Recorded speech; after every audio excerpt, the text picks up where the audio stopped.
할렐루야. 반갑습니다. 또 지난달에 뵙고 또 뵙게 돼서 너무나 반갑습니다. 오늘 제목을 내 영혼의 목자는 물음표가 들어갑니다. 내 영혼의 목자는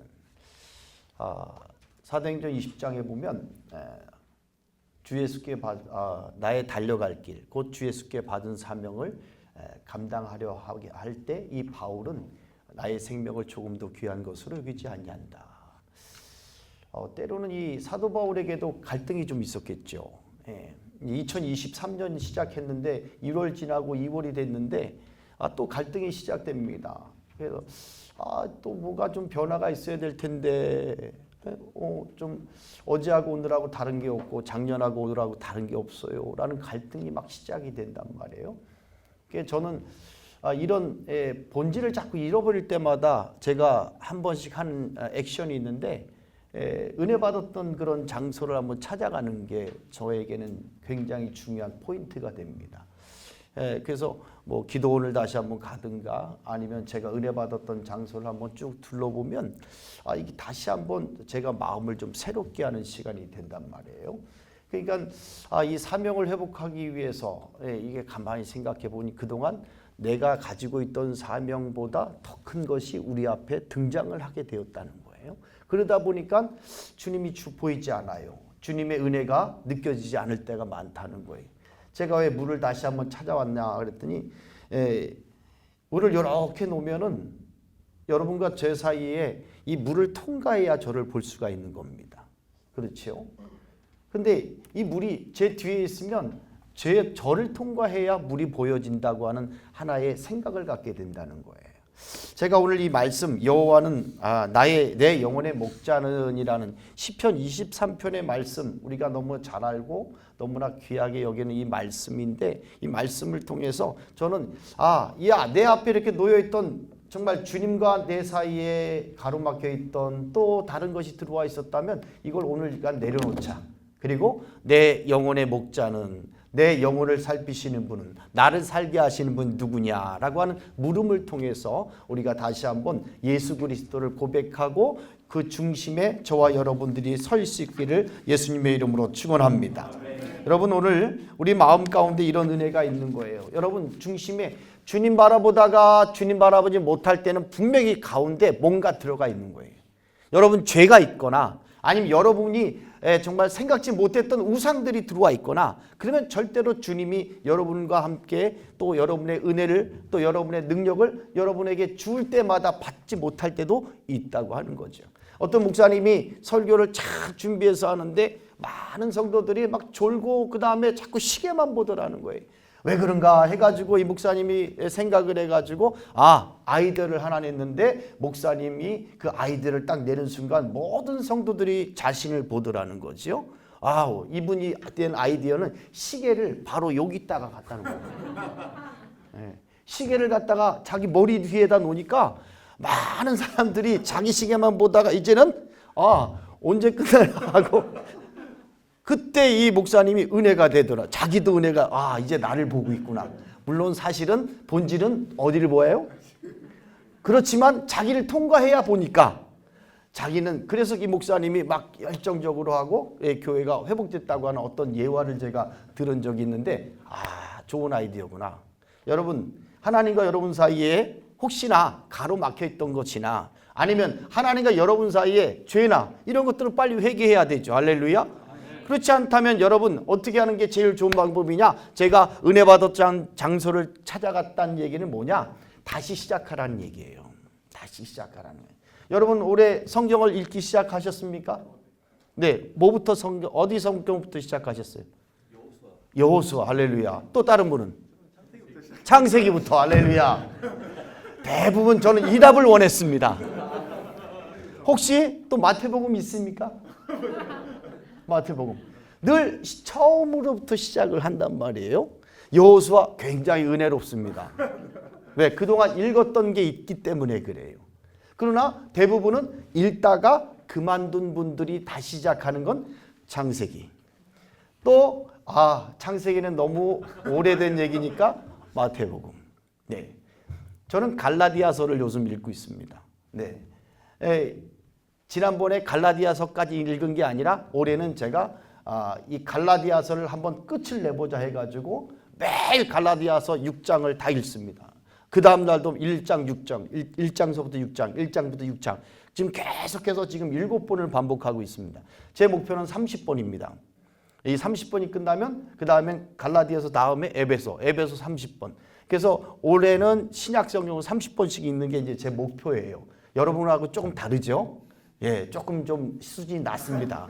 여러분은 그냥 처음부터 끝까지 고하지만 저는 그게 안 되는 것 같아요. 오늘 이 말씀을 통해서 저와 여러분들이 함께 은혜가 되는 시간 되기를 예수 이름으로 축원합니다. 예수님을 믿음으로 우리 인생의 삶의 목표로 삼는 이런 또 우리에게 가장 중요한 건 영혼 구원이에요. 할렐루야. 여러분 영혼 구원이라는 얘기는 다시 우리 마음을 회복시킨다는 그런 의미가 담겨져 있어요. 여러분 육신을 갖고 있기 때문에 때는 먹는 거, 입는 거, 마시는 거, 요즘 먹방 얼마나 좋습니까? 저도 볼 때마다 대리만족이 너무 돼요. 야, 나 그래서 그냥 갑자기 12시에 라면을 끓여 먹기 시작합니다. 라면 먹방을 하는 거 보고 갑자기 식욕이 막 올라가는 거예요. 그러다 보니까 3kg가 2달 사이에 훌쩍 넘어가 버립니다. 여러분 우리가 사는 목적이 이것이 될 수 있지만 천국을 믿음으로 바라보는 저와 여러분들에게는 하나님의 인도가 중요하다고 생각을 해요. 그러나 하나님의 인도하심을 잘 깨닫고 따라가는 사람들은 죄 가운데서도 여러분 자신을 지킬 수도 있고 어떤 어려운 환경을 만나도 이길 수 있는 그런 능력이 생깁니다. 그런데 하나님의 인도하심을 그냥 지나칠 때도 많고 죄라는 것 때문에 우리가 무뎌진 영혼을 갖게 되면 사실은 하나님의 사인이 와도 그 사인을 잘 받지 못해요. 훈련을 게을리한 선수는 감독이 아무리 사인을 해도 그냥 바라봅니다. 여러분 혹시 설교 듣는 중에 여러분들이 그냥 멍하고 멍 때리고 있는 시간이 잠깐이라도 있을 수가 있다라는 거예요. 여러분 고개를 흔들어야 돼. 그리고 다시 나를 정화시키고 나를 정렬시키는 시간이 오늘 이 시간이 되는 줄 믿으시기 바랍니다. 성경은 가끔 우리에게 이런 얘기를 합니다. 어떤 관계성을 이야기하는데 오늘 이 시편 23편의 말씀은 목자와 양의 관계를 우리에게 말씀하고 있는 거예요. The Lord is my shepherd.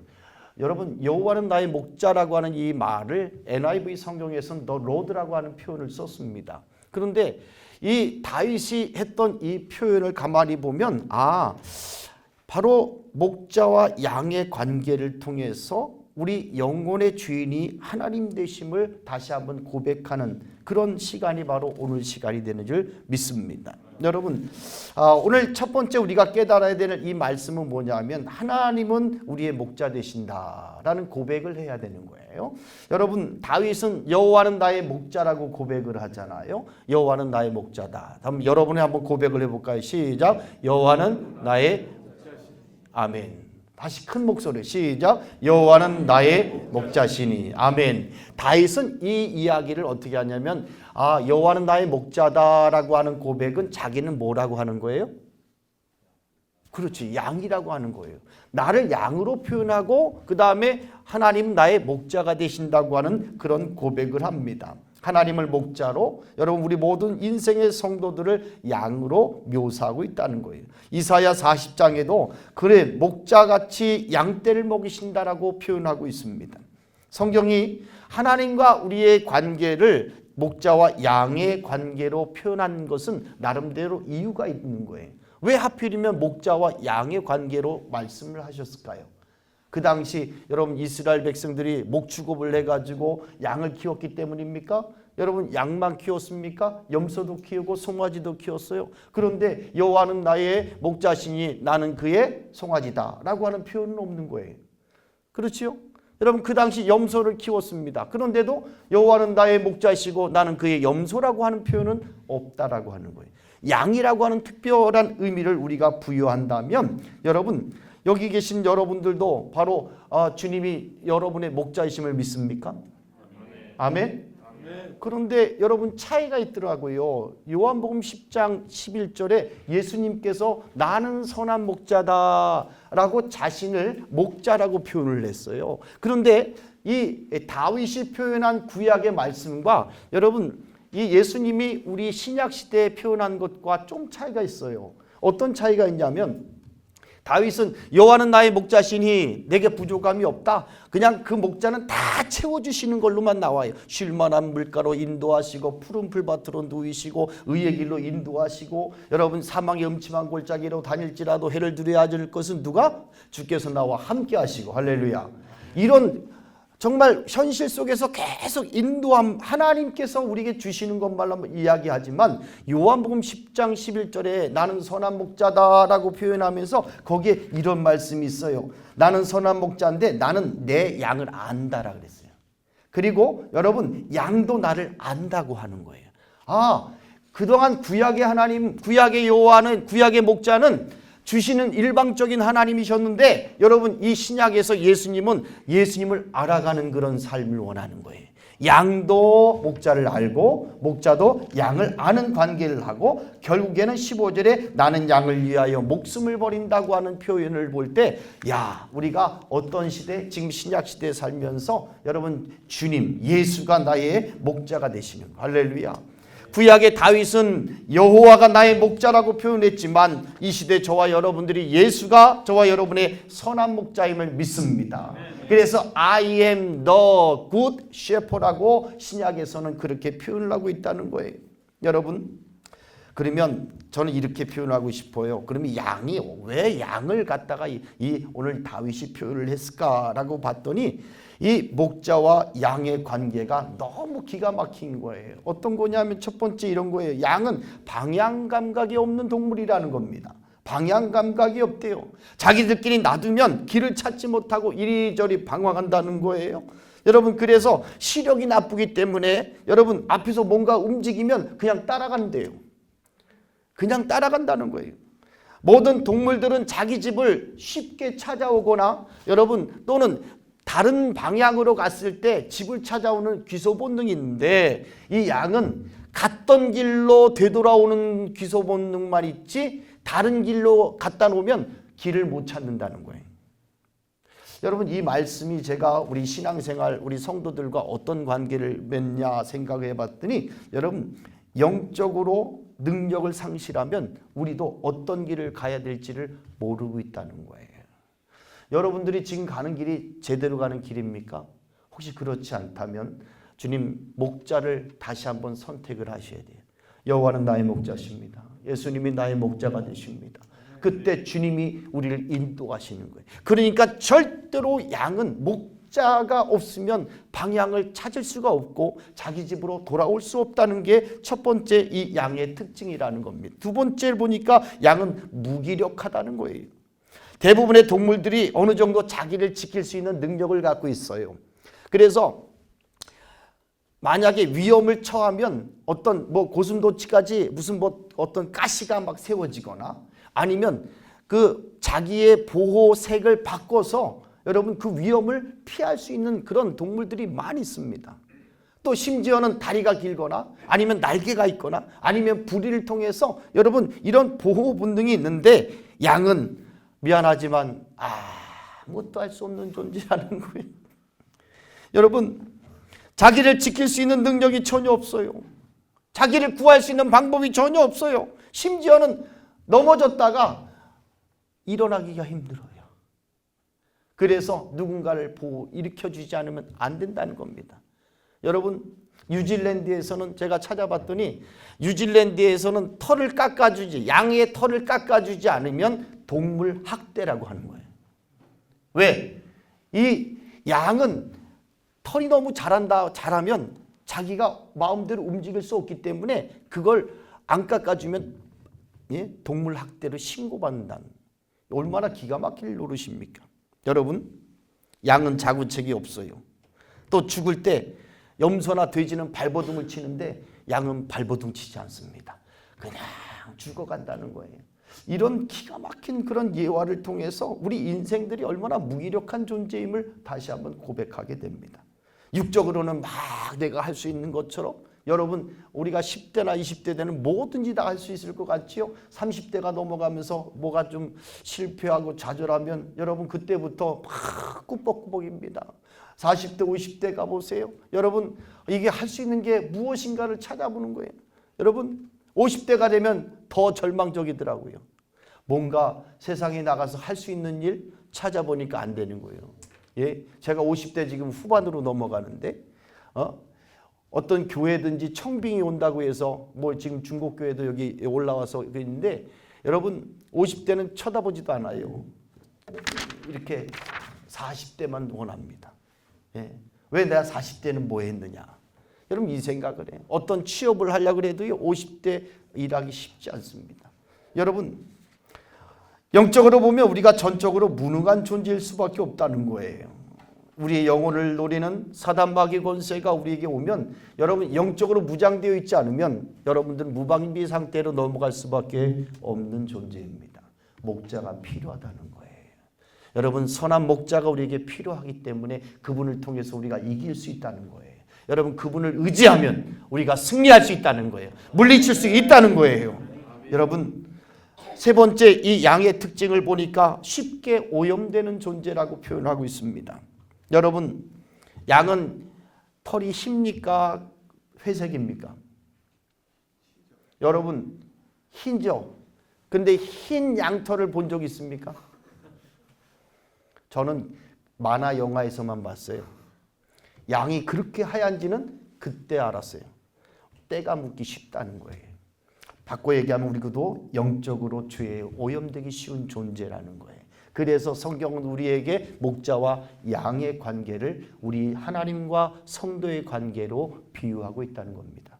여러분, 죄의 오염을 씻을 수 있는 방법은 아무것도 없어요. 우리가 바른 인생길을 가고 우리가 사단의 계기로부터 우리 영혼을 지키고 죄를 씻어 깨끗게 할 수 있는 방법은 목자가 대신해 줘야 되는 거예요. 그래서 여러분 요한복음 10장 14절에 나는 양을 위하여 생명을 바친다고 하는 것처럼 십자가 예수 그리스도가 우리를 위해 죽으심으로 말미암아 우리가 다시 한번 살아나는 줄 믿으시길 바랍니다. 오늘 저와 여러분에게 다시 한번 이 질문을 던지기를 원합니다. 누가 우리의 목자입니까? 누가 우리를 맡길 만한 목자입니까? 여러분의 삶에 있어서 정말 어떻게 살다 보니까 돈이고 또 어떨 때 살다 보니까 직업이고 직장이고 자녀고 또는 우리의 환경이 될 수 있어요. 잠시는 될 수 있지만 그게 여러분 자리를 잡으면 안 되는 거예요. 오늘 여러분 머리를 터세요. 그리고 주님만이 할렐루야 예수만이 나의 목자가 되십니다. 여호와가 나의 목자가 되십니다. 여러분 오직 주님만이 이런 일들을 감당할 수 있다는 것을 믿으시길 바랍니다. 만약에 여러분이 그런 결단을 하게 되면 오늘 이 1절의 말씀을 보십시오. 여호와는 나의 목자시니 내게 부족함이 없으리로다. 여러분 하나님이 여러분의 부족함을 채워주심을 믿습니까? 근데 왜 이렇게 살아요? 예? 왜 이렇게 우리는 풍성하지 못합니까? 왜 맨날 이렇게 손만 빨고 삽니까? 예? 내 손도 하도 빨다가 이제는 안 되니까 남의 손까지도 내가 여러분 다시 한번 주님이 여러분의 목자임을 고백해야 되고 여러분 오늘 신앙의 포맷이 다시 되기를 축원합니다. 오늘 부족함이 없다는 말은 그래서 우리는 이렇게 생각을 해야 돼요. 하나님 뭘 먹여주신다 채워주신다라고 하는 그 말을 넘어서 하나님이 보호하신다.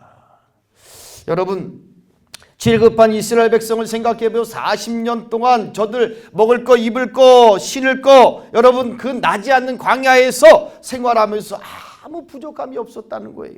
신명기 2장 7절에 내 하나님 여호와께서 내가 하는 모든 일에 복을 주시고 내가 하는 큰 광야에 두루 다니심을 알고 내 하나님께서 40년 동안을 너와 함께 하셨으므로 내게 부족함이 없었느니라.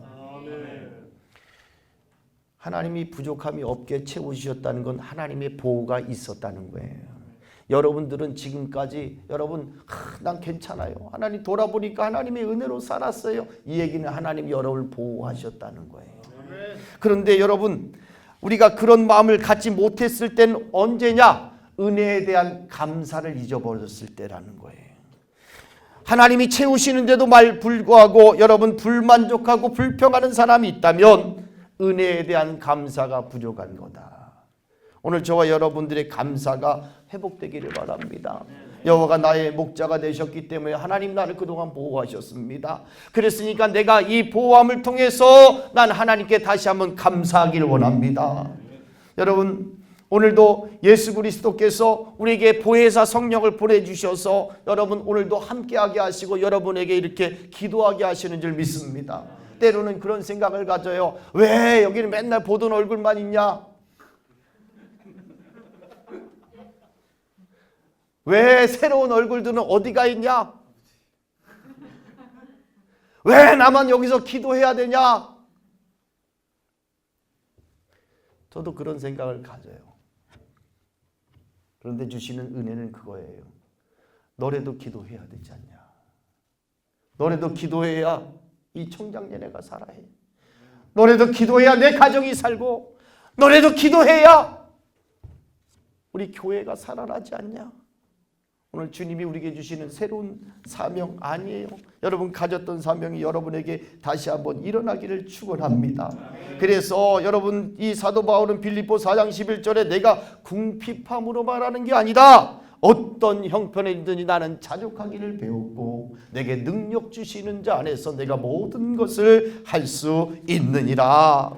여러분 양들은 목자가 공급하는 것으로 만족을 누리는 겁니다. 오늘 목자 되신 주님, 오늘 다윗에게는 여호와가 나의 목자라고 말씀을 하고 고백을 했기 때문에 그분이 다 채워주셨다고 하는 것을 기억하면 오늘 저와 여러분들의 목자가 되신 예수 그리스도께서 여러분 보호하시고 채워주심을 믿습니다.